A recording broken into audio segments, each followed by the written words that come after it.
Maman nanga abotanga nga moko fini kinae. Maman, pesanga tambongo ya frère d'académique na kendo foot. Mwana mabongo mali kola mesa ko tami mali kola mesa. Papa pesanga tambongo likola mesa ezawa na maman kota na chambre. Elle a $20, $10.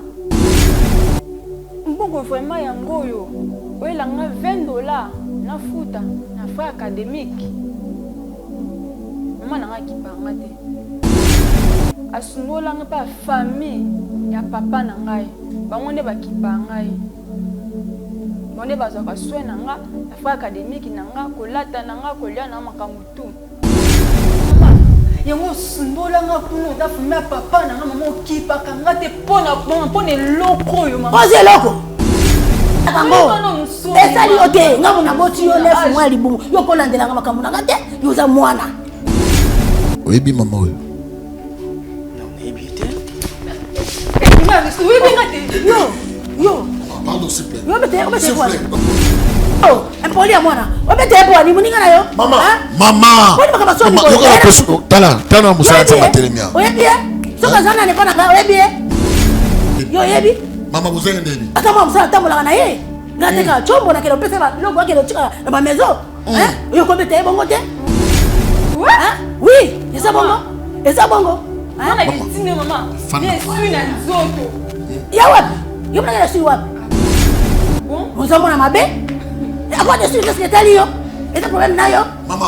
Ata mama msana kamera kabila tie ponga na kabila ka eka pesa ke suanata. Mwana zolo ba makamaluku tate o mobali na yo bozala kana.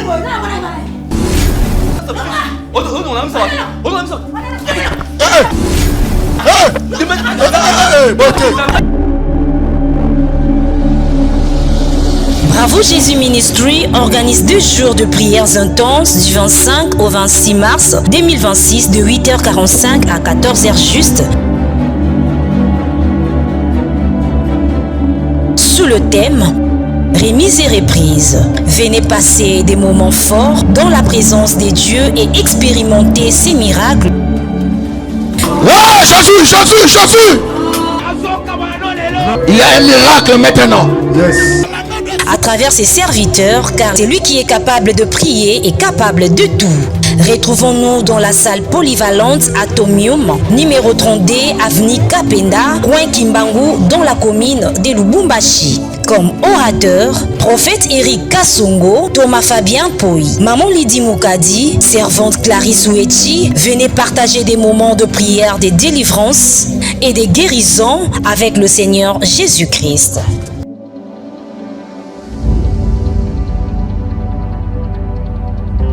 Juduric House, nulle part ailleurs, Katia Lubumbashi, la Golf Plateau, avenue Abidjan numéro 18. Un accueil chaleureux vous est réservé. Waouh! Par un service de protocole de très haute qualité.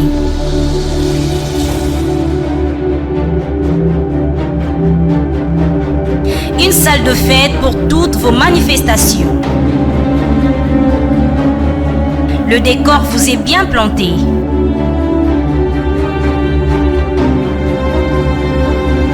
Un espace vert pour tous vos banquiers. Un discothèque qui assure.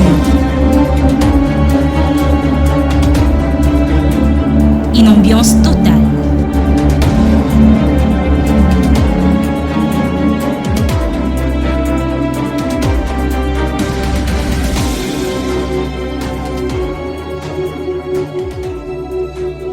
Merci Juduric House. Hey, alors là, Juduric House.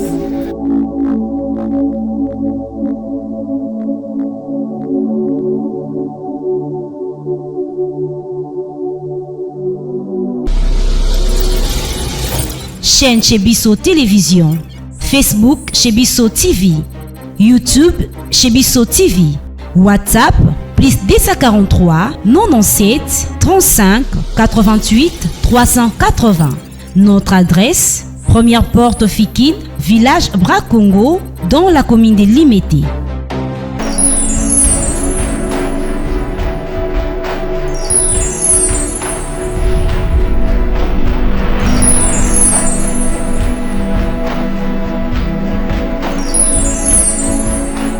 pendant 7 ans, moi la vie.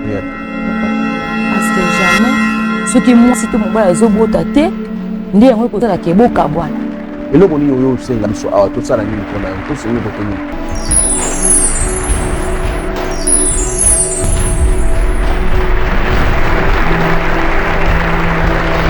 Botebala nino sobola na kabiso na kati ya notre chaîne chez Biso télévision na émission malamu émission bosepela nango za émission ya Bravo Jésus nzama pambola vraiment bino bozat na biki bozat tellement belé o bolingaka ko partager ko liker puis ko aimer nzama pambola bino na bandeko nyonso surtout na bandeko oyo bakoma ba abonné pe ba libisa bandeko na bango ba s'abonnaka et pour que ba zanga ka te notification lorsque émission kotaka sika.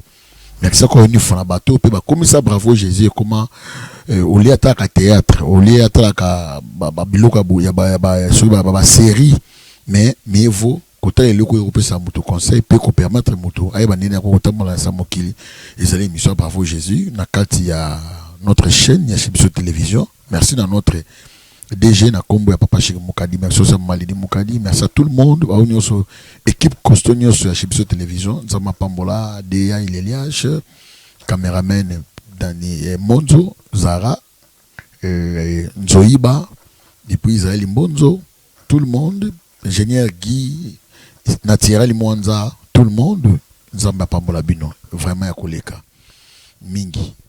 Je suis pas seul, avant qu'il y ait pour avancer encore une fois, pour couper sa programme, mais je suis avec un homme de Dieu, je crois que depuis 2026 c'est bandit, depuis 2025 on n'a jamais partagé même émission, qu'est-ce qu'on doit faire, c'est la toute première fois dès qu'il s'agit de l'apôtre Pierre Obabengi de Lemba, l'homme de Dembote.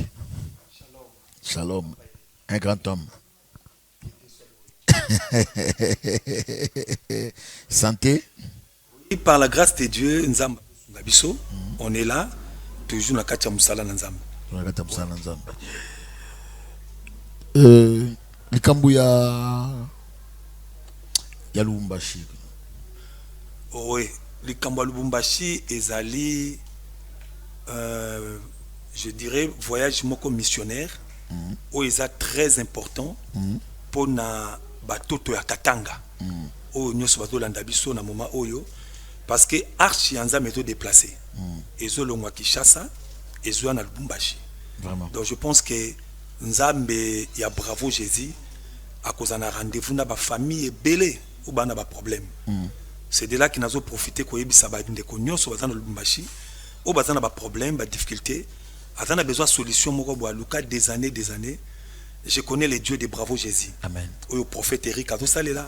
Maman Witch a tout ça là. Thomas Fabien et l'apôtre Pierre aussi. Amen. Ces dieux-là, il est formidable. Amen. Donc je crois que l'image de les spot. Il y a un miracle, tout ça là, j'ai dit. Oui, oui. Moi, je vis dans mes yeux. Mais moi, je vis dans mes yeux, dans mon moutoyer, infirme à tambolate. Amen. Amen. J'ai vu les aveugles en vie. Amen. Amen. Donc des choses pareilles, nous bénissons seulement le Seigneur. Amen. Ce n'est pas de l'orgueil, mais pour ce qu'il est en train de faire, dans serviteur, nous sommes Bravo Jésus. Merci beaucoup. Je suis vraiment trop flatté. Na Makambo Lobby. On a sur le Lubumbashi, les 25 et les 26. Nous avons précisément la Grand Katanga, la vie de Lubumbashi. Sport Ezali, Tozalawana, Toté à son malam. Et Yesu Masiya a se glorifier. Bisou toya na Yesu. Toya Yesu Yesu na sala musala. Bisou to betelega maboko tozong sakembe pe epanayi. Ce qui est très important maintenant. Venez, boya ya mbabiso na aéroport bosa ba cortège ningi zalaka. Quand même vous devez aussi honorer biso parce que biso peut honorer nous par rapport ne toya no kolela na bino to ndimi to ya Lubumbashi. Tozo ya Lubumbashi activités za les 25 na les 26. Salle de fête pour sport de bandaki tokuta na wana de 8h à 13h. Comment ata pour ça to six prédication to six musala photo paiement. Mamba yamba na nous 2 jours enfilé wana so yamba to ya olemba. Mais après wana à partir de les 27 et les 26 to luka jour moko oyo maintenant ko yamba mutu na kanaye de to yamba. Mais avant to yamba yo il faut les 2 jours wana o assister. C'est très important. Merci beaucoup. Excusez papa. Oui. Le 8 mars, tous en oui, merci papa. Le 8 mars, tous en uniforme le 8 mars pour la maman Nyos et Bravo Jésus, maman veuve. Somme la maman veuve liputa uniforme yango sombango avant maman zota kotonga et puis maman Nyos ya ba maman veuve Nyos oyoyo ya Bravo Jésus. To kutana notre adresse est na Viaza 27A commune Matete na orphelinat des places où bako célébrer Nzambe bako kumisa Nzambe bako yemela Nzambe et organisation peneza kuna mo makasi na lingoza ngate mais yo bande ko so poto ozala bezo somela maman veuve moko liputa en tout cas ça là yango contacter maman wechi mtayibi monta wana ozabe na besoin papa Pierre ala tayiputa mokolo yango non papa yo kotika te bo accompagner maman ou pas botio maman veuve ba bona pe bino so bona besoin na même nga prophète Eric so mna liputa bon tongela nga vrai boubou na ozala wana malgré dimanche ils appellent moi benda bika ba kilt côté mais so somenga liputa je crois que au sombele liputa otongise l'épée moi parce que moi secret zali au sali yango nza moza to pambola donc uniforme yango merci beaucoup je crois que tous abisso monte nous sommes avec notre sœur ça va le nom c'est qui maman Fidéline j'aime ça na benga ba maman ngata mona mukie na benga maman hein maman Fidéline comment on a yo ok merci beaucoup papa je crois qu'avant Maramoeli biso non ngaki yo sambela to pesio merci mon centre na Israël le véritable Dieu le Dieu des Bravo Jésus to tiki moment on a maboko na yo to lingi mon centre akamba biso apesa biso sagesse pas intelligence pour biso moko nzambe tokokite ko régler et belé à ba problème o yezo ya koluka ba solution nesika oyo sunga biso na kombo na Yesu na bondeli boye amen amen ok merci beaucoup ma Fidéline hein Fidéline papa ok ma Fidéline papa problème nini merci beaucoup papa eloko na yene mission na bino ezosala nga passe na mutema naondima makambo oyo naondima ngo même pas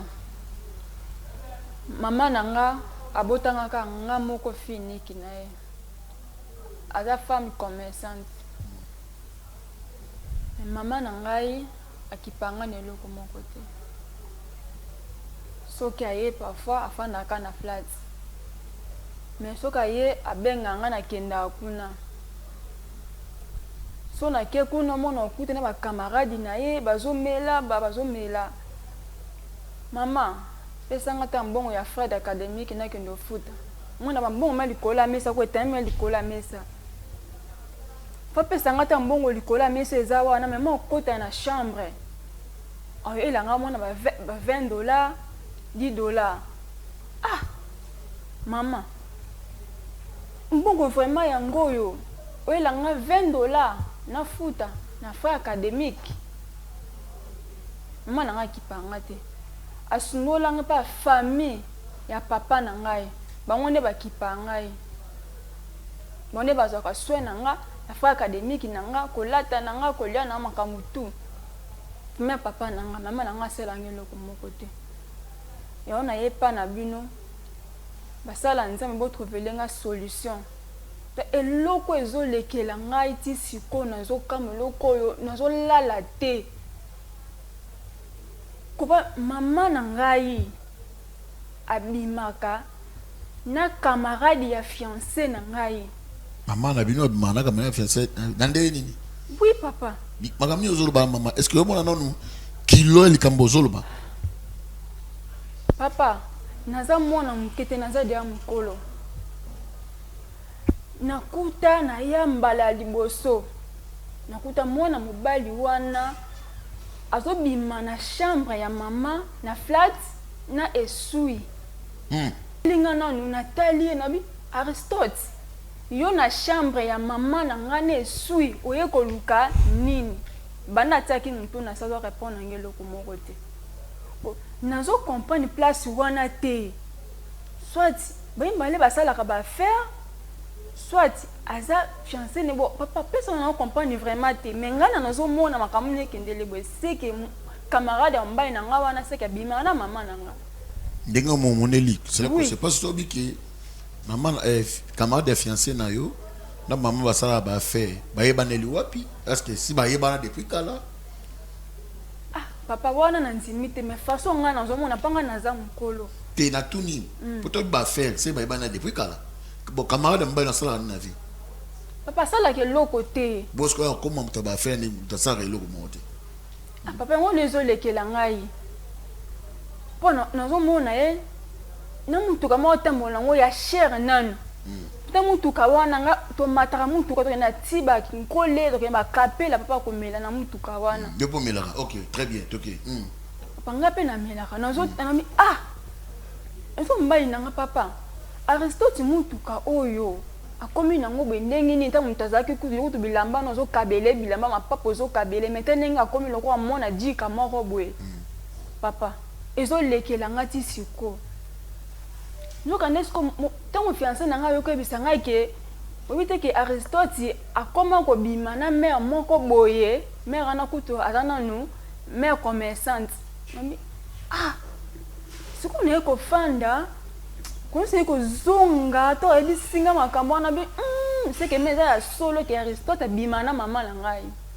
yelo ke elekela nga mo mbali wana akoma donc soin propre mais ngai salité mama na nga tikanga kaka boye akipaka nga te papa nde naza kaka boye ata telefone papa naza na même ntango nangi kalakasa en étudiante nangi kalakasa telefone papa na soni na passe na motema yango na ye mpa na bino basala nzambe pardon bolukela nga solution na likambo oyo aza mama abotinga mama na nga propre nazaka mwana ka moko ya mwasi me nosala nga passe na motema mama na nga azosunga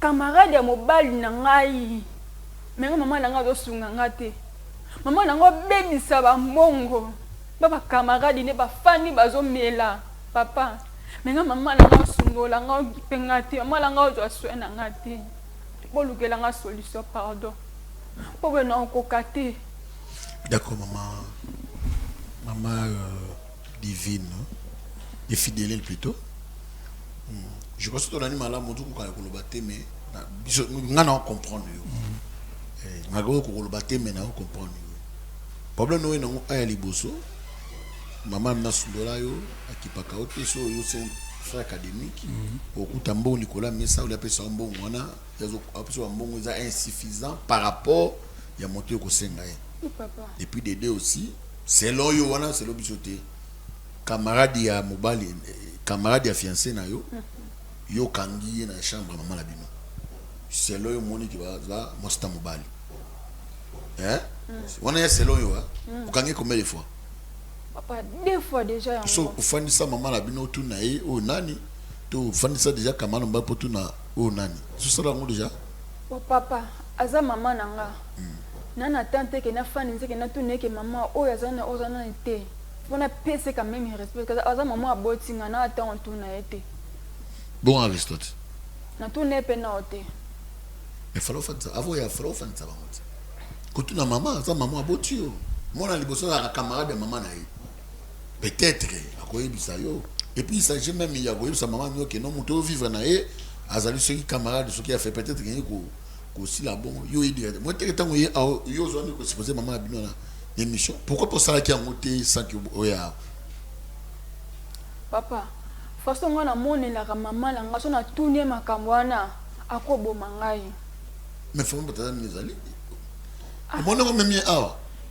yo zala kwa ozo bisarete so maman na yo bon biso to sala ndenge yo lingi biso sala ka bon yo to tuna mutafokota to tretango ya obata onte ete to tretango to sani ngo lingi peut-être pe na habité pourquoi on sani wana habité OK papa bien na habité qu'est-ce que nini rolo ba papa wa makambo to je na pamboli d'abord nzambe pour na koyoka histoire oyo na yo qui passe na motema et na katia histoire oyo na moni ba crise d'amour rebellé OK ya maman vis-à-vis ya mwana et puis moi nazo la affection aza na affection ya maman lisusu te pour na éviter ceux qui bakabona na maman na mvula nini ti ya koma na âge aza nango wana pour bazo zo pe temps ya kovanda te na maman maman aza plus mingi na voyage mais ce quand yende bato kutana na ba temps moko bref mais il y a quelque chose oyo molimo na nzamba sunga biso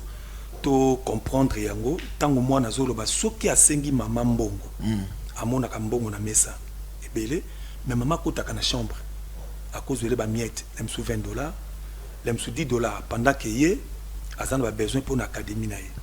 Donc bazo pese ba miettes. Donc c'est de là que nazo bon de la moli mo santa sungabiso, ce qui les kambomoko et bomami na sima makamwana. Parce que la fille a mal dans son cœur, comme on a camarade ya fiancé naïe, azo roulé na mituka ya cher ndenge lobby. Mais maman a botillé, azo pese $10. Azopé ça $20. Il y a quelque chose. Oyo nzamba sunga biso. Et deuxièmement, nous sommes des serviteurs de Dieu. Photo ya mbabango, to sunga bango to pesa bango solution. Parce que aza fille unique, babotika yé moko. Nazo ka mosiko mama oya boti mwana moko. Aza na amour ya mwana wana te. Aza na compassion mwana wana te, je ne sais pas. À aucun voyage, ceux qui combien de mois, combien d'années, je ne sais pas. Arozonga pona kopesa mwana ne ba miette mwana moko o bato misusu na mangengenge bazolala kolukabana mais ya boti mwana kitoko boye mais azo négliger et comme on appelle mwana ngo sur le plan spé boye na monu ndeka na ba problème ebele donc elle est affectée dans son cœur par rapport peut-être à makambo ba étude naie mama sundolié azo zo vraiment na considération te c'est notre travail prophétique il y a ko traiter yango pona koluka solution na libota o. Merci beaucoup, Papa Delemba. Je crois pas Delemba a tout dit. C'est notre travail pour notre solution. Dans les bota oyo, maman a pensé qu'il y a Fidéline a pensé sur le numéro, il y a maman la bango. Et puis encore une fois, pensé sur le numéro, il y a Papa Aristote. Déjà kuna, ba bengi déjà bango. Et baza déjà pe bazali dia koya. Gloire soit rendue à des temps ba ko benga maman, selon les toki soupçon. Awa waki. Bazaba omi balena ye ce qui est Aristote tango ce qui n'a to éviter. Ton transport publicité puis si manango to zonga. Bana ya France mobimba shalom nouvelle ezali ya malamu na kozala na bino à partir ya le 7 mars ti le 14 mars kati na Paris pour la délivrance ya moko na moko koleka en privé des fois ezalaka très important ya kosala ba délivrance en privé pour ko permettre biso ko kota profondeur ya problème na yo pe source ya problème na yo to kota ki profondeur pour na bana autiste babikaki to kota ki mobino pour na bato ya sans papier bazui ba papier to kota ki profondeur pour la bata maladie babikaki bino moko botala ba témoignage. De toute façon aux ans na tala kango mingi na ba YouTube la délivrance en tout cas tout 5 ya Moïse va vivre fara au monde mais aza eloko na Nzambe Moïse a eloko na Nzambe commentaire ya te na yenga mo na vivre na monde na kina ba douleur ma problème na minute nga yo na télémi en tout cas tout va bien na ba tension ekei Moïse a eloko wana et puis na prophète Nzambe Moïse a osala na mo na sentir papa donc na tension ekei na sentir donc papa Moïse a eloko na Nzambe donc azali prophète aza eloko wana nga mo na ye en privé na vivre amour donc commentaire ya te boya na osana beaucoup na esa kuja koloba te donc voilà ezanga mo frère junior merci en tout cas na osana na eko kumisa nzamba osana parce que na yaki participation ya délivrance en privé et puis kozonga na ngana ndako na senga ki nzambe a pesa nga musala fixe parce que nazala ki remplaçante pesa ki requête na papa Moïse abondela ki pona ngai et puis kozonga na ngai na mboka na ngai nzamba eko sala bikamwa kaka muninga tozala naye alobiye azoni mboka naye a préféré aumela kuna atiki poste naye balobi madame yo peka mtozo remplacer nzamba ozana ona yaki kosambela ona yaki koluka délivrance asali changement ya poste na facilité nyonso yango na ye otatola nzambe wana bible lobi soki nzamba saleli yo il faut opesa témoignage yango édifier peuple na kati ya ozana na okumisa nzambe ya papa na nga Moïse nazwa lokumu nkembo masanjoli na miracle oyo asali kati na bomoi na ngai. Pona ba oyo balingi koza ba place pour la délivrance privée, contactez Maman Thérèse Matondo boya ebele mokolo wana mingi kati na bino bakobika bana ya autiste bakobika bato ya sans papier bakozwa bato ya maladi bakobika bobenga po batia bino na liste ya délivrance le 7 mars et le 14 mars nazozela bino na moto balika mikati na nkolo ça fait 8 ans nakanga masuba te masuba ekanga te to soma na yoki posa masuba il faut que non c'est-à-dire na ko kanga masuba te même pendant 2-3 minutes et obimaka ke bimi para moko ebe sibila mana nganyos mais Nzambe asali na leki na délivrance et pas papa prophète Moïse Makoma papa prophète Moïse Makoma a bondeli pona ngai et le même jour à la même seconde masuba ezotanga soutenir bon na ngabo masuba ezanga soutenir gloire et louange à toi Seigneur Jésus-Christ de Nazareth. Il y a Hosanna ministre international. Il y a Papa Moïse Makoma.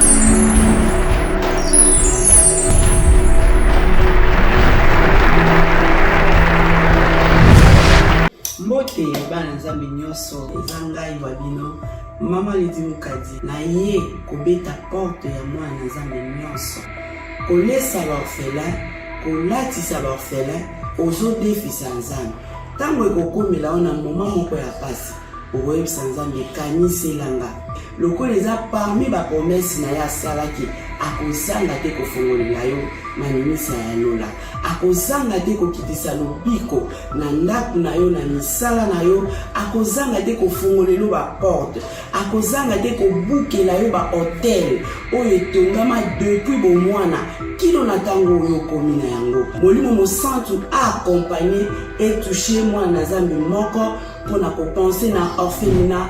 Bravo Jésus. Nous qui mangeons à notre faim, les orphelins n'ont pas cette chance. Faites vos dons. Orange Money, plus 243 18 89 886. M-Pesa, plus 243 82 01 22 226. RTL Money, plus 243 97 666 66 04. Le nom Mike Mukadi. Orphelinat Bravo Jésus, chaque enfant a droit de briller.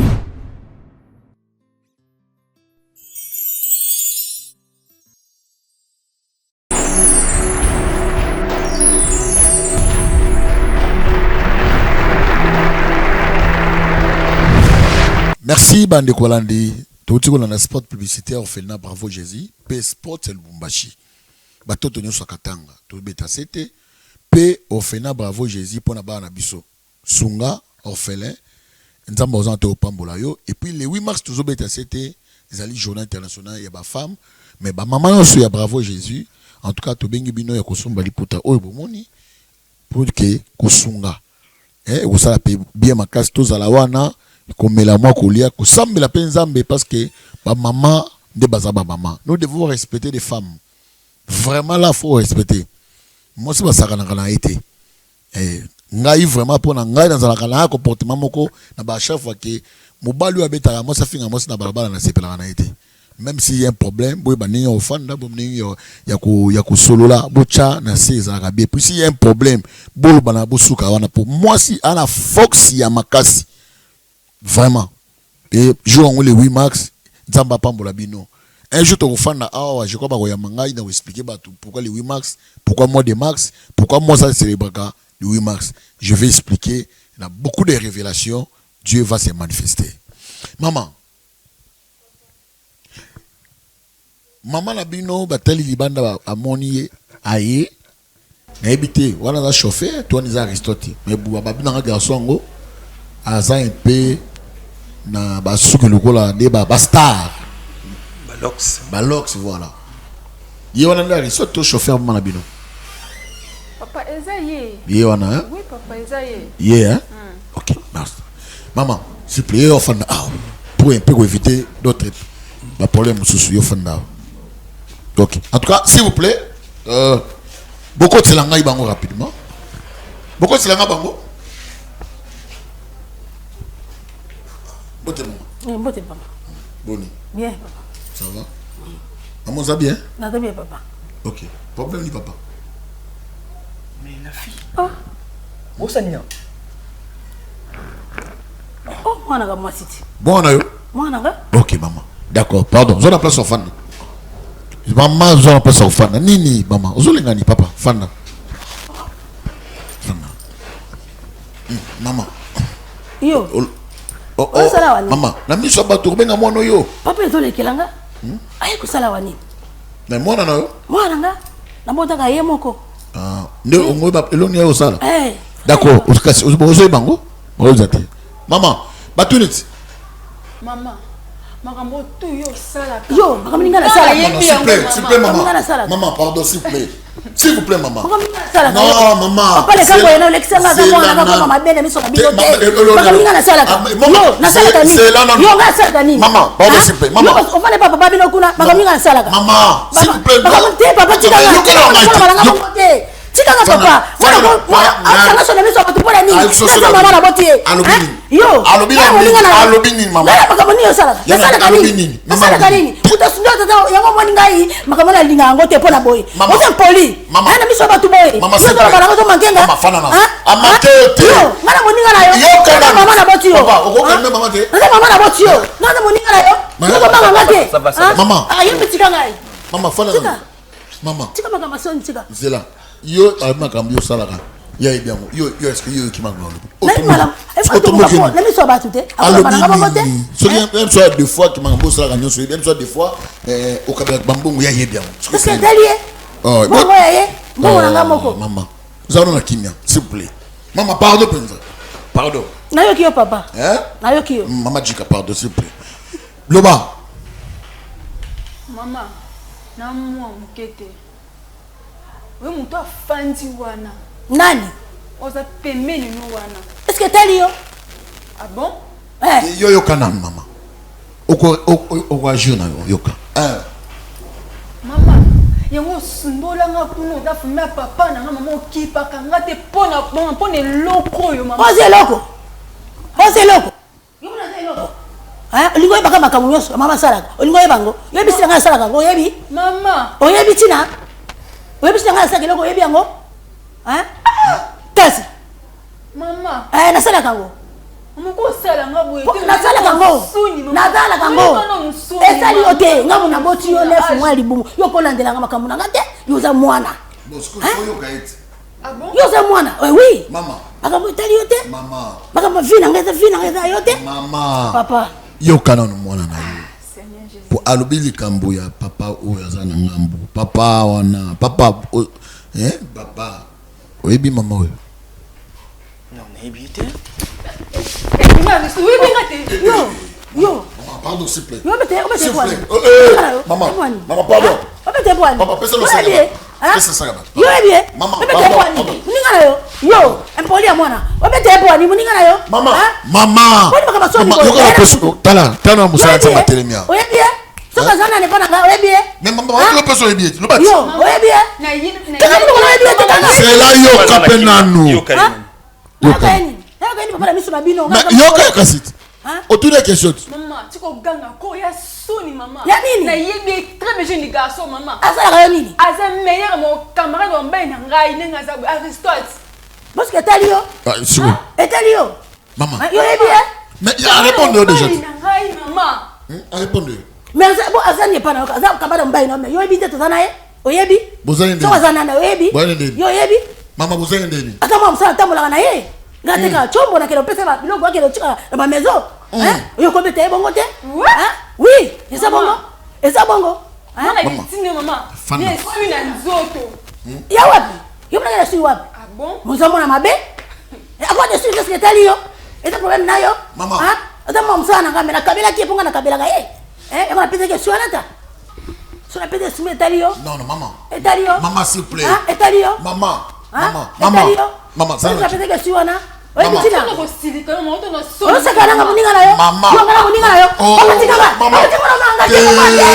Una so ba te. Maman, s'il vous plaît. Papa. Maman, yo. Est-ce que t'as yo? Yo bitina. Est-ce que t'as yo? Yo poli mano. Maman, tika ba.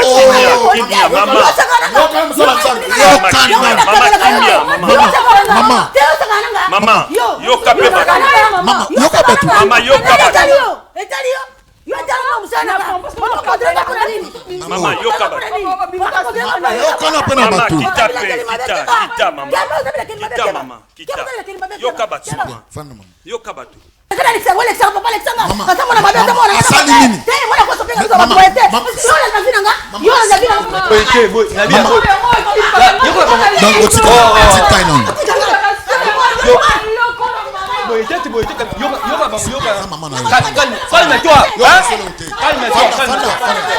Calme-toi.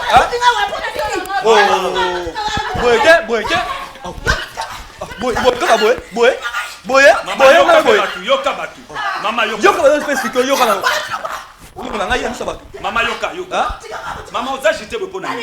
Vous agitez pour nani? Yoka batu. Batu bateli mbago pekiso.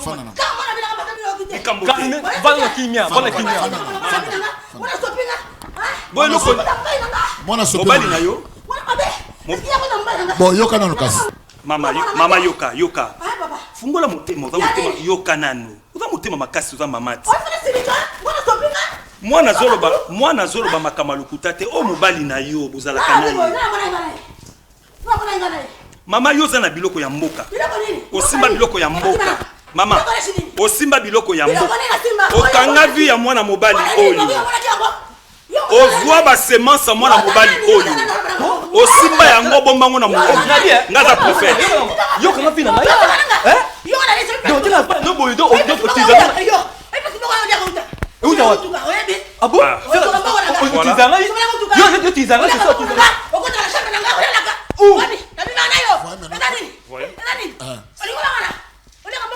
C'est quoi ça?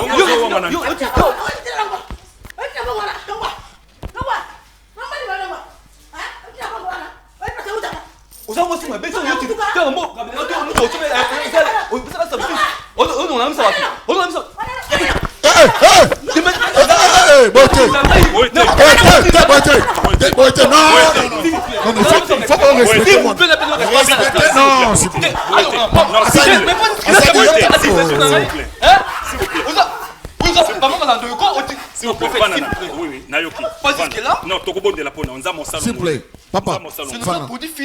Fanda, non, Fanda. Papa Zara, Yaroza. Bon, le Weza Saki, ce qui est moi, c'est Asima. Oh, papa, mais c'est pas ça qui n'a pas. Non. Hein? Papa, c'est ça.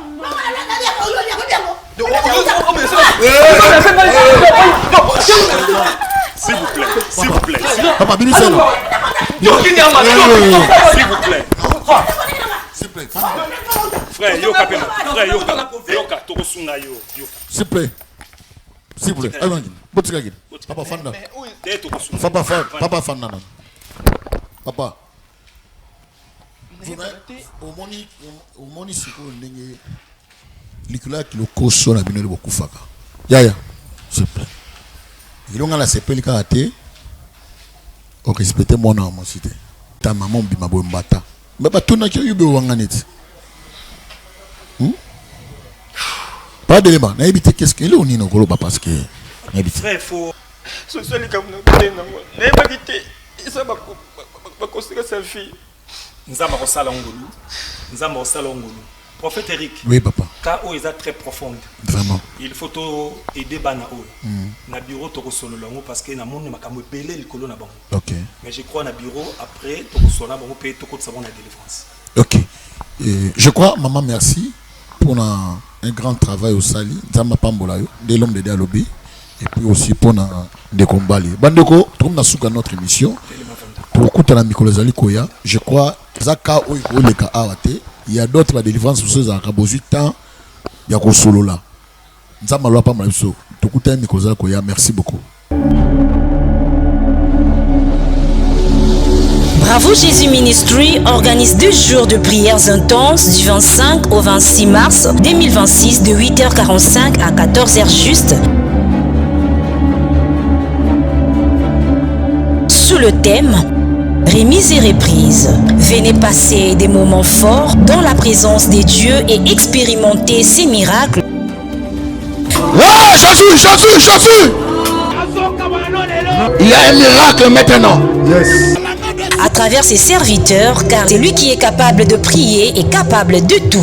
Retrouvons-nous dans la salle polyvalente à Tomium, numéro 30D, avenue Kapenda, coin Kimbangu, dans la commune de Lubumbashi. Comme orateur, Thomas Fabien Poy, prophète Eric Kassongo, maman Lydie Moukadi, servante Clarisse Ouechi, venez partager des moments de prière, de délivrance et de guérison avec le Seigneur Jésus-Christ.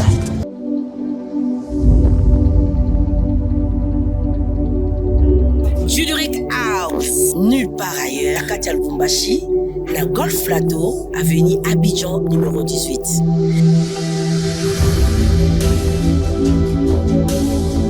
Waouh! Dans la piste de monsieur Amouneni, dans la trône ya marié, à table ya bouillie. Dans la verre na biso, verre à champagne ezali, verre ya vin ezali, verre ya mai ezali. Et pas la biso, bapesa un champagne na verre à mai parce qu'il y en a tout.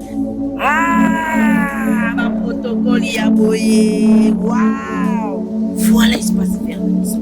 Bato balinga ba baby shower, ba événement balinga espace vert. Dans l'endroit na biso, on a ba événement nyonso, ba conférence, ba mariage, ba fête de baptême, ba communion, ba retraite de day, nyonso ka awa na Juduric House.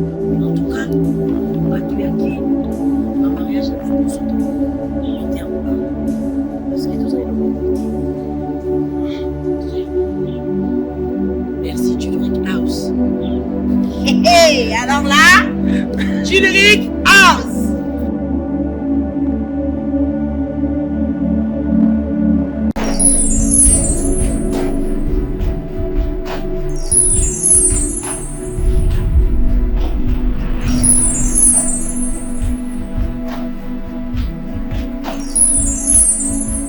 Tu peux prendre 7 ans, moi la vie. Parce que jamais, ce qui moi, si tout le monde a zobota te, ndiye yango kotala keboka bwana. Eloko nini oyo osenga biso awa tosala nini mpona yango tosengeli kote nini?